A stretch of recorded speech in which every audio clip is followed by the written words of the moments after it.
Experiencing some loss is a taxing time of a person's life. It reminds him of a great reality he often forgets and ignores. Trials and tribulations are a part and parcel of life.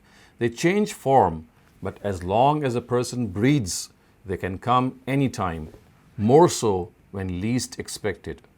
But when they come, it is not the time to get depressed and feel defeated. It is time for some soul searching.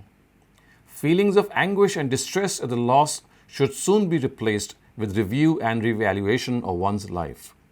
Sometimes damage and loss are a blessing in disguise. They serve to correct and redirect a person.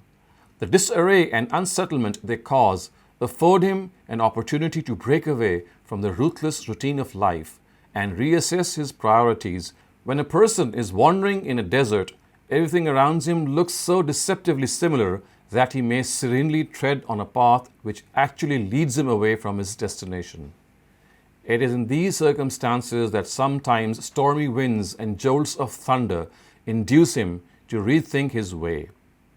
But if a person wants to see the silver lining behind that dark cloud, he must adopt a positive attitude when he experiences some loss or deprivation. Nothing other than a relationship of deep trust with the Almighty is needed to engender this positive attitude.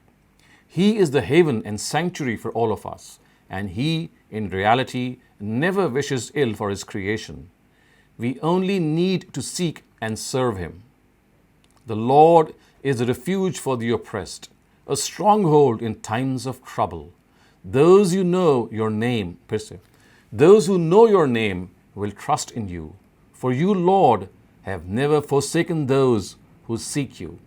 Psalms chapter 9, verses 9 and 10.